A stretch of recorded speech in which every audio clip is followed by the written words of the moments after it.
जंतर मंतर पर कांग्रेस पार्टी अग्निवीर के पक्ष में सत्याग्रह कर रही है। हमारे साथ उत्तराखंड के पूर्व मुख्यमंत्री हरीश रावत जी, कांग्रेस के महासचिव वरिष्ठ नेता।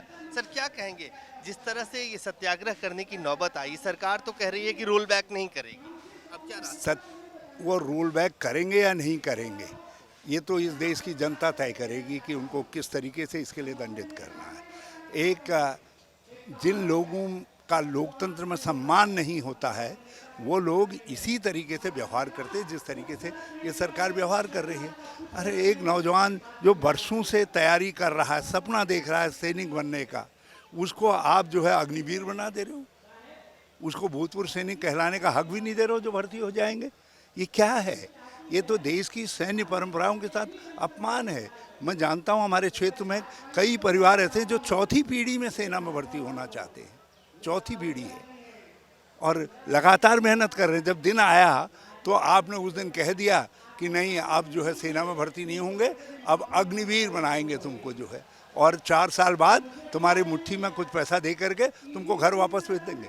सेना के जो सर्विस करंट चीफ हैं, वो लोग क्यों इसकी तारीफ कर रहे हैं? क्या वो दबाव में है या हमारी लोग समझ नहीं पा रहे? हमारी परंपरा नहीं है, हमारे देश की परंपरा नहीं है। हम अपने सैन्य प्रमुखों का सम्मान करते हैं, और मगर सरकार की नीति गलत है।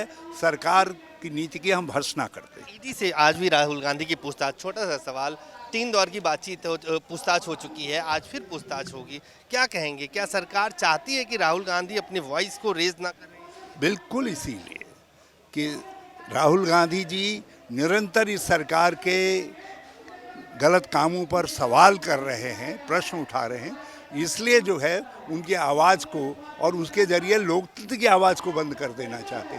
3 दिन 11-11 घंटे आप पूछ रहे हैं, क्या है आखिर ऐसा जिसके लिए आज चौथा दिन है? और हम जानते हैं आज भी जो है इसी तरीके से ये एक अमानवीय अत्याचार है। अप्रत्यक्ष तरीके से देश के एक मूर्धन्य नेता के ऊपर इस तरीके का अमानवीय अत्याचार करके, लेकिन हमको पूरा विश्वास है कि राहुल जी ने कहा है सत्यमेव जयते, और सत्य की जीत होगी। राहुल जी दृढ़ चट्टान की तरीके से इस अत्याचार के विरुद्ध खड़े रहेंगे, और जो है सत्याग्रह की जीत होगी। हम सत्याग्रही हैं। धन्यवाद। तो साफ तौर से हरीश रावत जी, उत्तराखंड के पूर्व मुख्यमंत्री। इस वक्त कांग्रेस का सत्याग्रह यहाँ जंतर मंतर पर चल रहा है। आप देख सकते हैं ये सत्याग्रह वाली जगह है, और हमारे साथ प्रमोद तिवारी जी भी जुड़ गए। प्रमोद जी, ये सत्याग्रह की नौबत कांग्रेस पार्टी को क्यों करनी पड़ी? सरकार तो कह रही है कि अब ये स्कीम वापस नहीं होगा, तो फिर ये रुकेगा कहाँ? अच्छा बताइए, जब किसानों का आंदोलन चल रहा था तो आखिरी दिन तक क्या कह रहे थे? नहीं वापस होगा, जो सुझाव देना है दे दो। अब फिर मैं कह रहा हूँ वापस तो इनको करना पड़ेगा। ये वापस होगी। पहले 500 जवानों को शहीद करके वापस की किसानों को, अब जवानों को शहीद कर।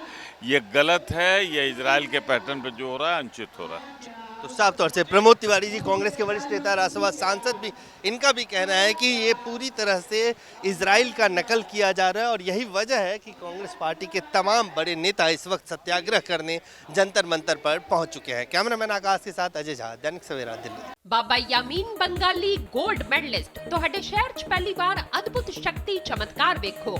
ਦੇਸ਼ ਵਿਦੇਸ਼ 'ਚ ਬੈਠੇ ਸਾਨੂੰ WhatsApp ਤੇ ਵੀ ਕਾਲ ਕਰ ਸਕਦੇ ਨੇ। ਘਰ ਬੈਠੇ 11 ਮਿੰਟਾਂ 'ਚ 101% ਦੀ ਗਾਰੰਟੀ ਨਾਲ ਸਮਾਧਾਨ। ਵਸ਼ੀਕਰਨ ਅਤੇ ਮੁਠਕਰਨੀ ਦੇ ਮਾਹਿਰ ਸਭ ਤੋਂ ਪਹਿਲਾਂ ਕੰਮ ਕਰਨ ਦਾ ਵਾਅਦਾ। ਨੌਕਰੀ, ਪ੍ਰਮੋਸ਼ਨ, ਕਾਰੋਬਾਰ 'ਚ ਪਰੇਸ਼ਾਨੀ, ਘਰ 'ਚ ਝਗੜਾ, ਬਰਕਤ, ਔਲਾਦ ਕਹਿਣੇ ਤੋਂ ਬਾਹਰ ਹੋਣਾ, ਕੋਰਟ ਕੇਸ, ਤਲਾਕ, ਪ੍ਰਾਪਰਟੀ ਡਿਸਪਿਊਟ, ਗੁਪਤ ਰੋਗ, ਪੁਰਾਣਾ ਦਰਦ, ਪਤੀ ਪਤਨੀ ਚੰਬਨ, ਜਾਦੂ ਟੋਣਾ, ਮਨਮੋੜੀ ਵਸ਼ੀਕਰਨ ਕਰਵਾਉਣਾ ਜਾਂ ਤੁੜਵਾਉਣਾ, ਸੌਤਨ ਦੁਸ਼ਮਣ ਤੋਂ ਛੁਟਕਾਰਾ, ਸਦਾ ਲਈ ਰੁੱਸੇ ਨੂੰ ਮਨਾਉਣਾ, ਪਿਆਰ, ਮੁਹੱਬਤ। ਬਾਬਾ ਯਾਮੀਨ ਬੰਗਾਲੀ 96 435 032 21।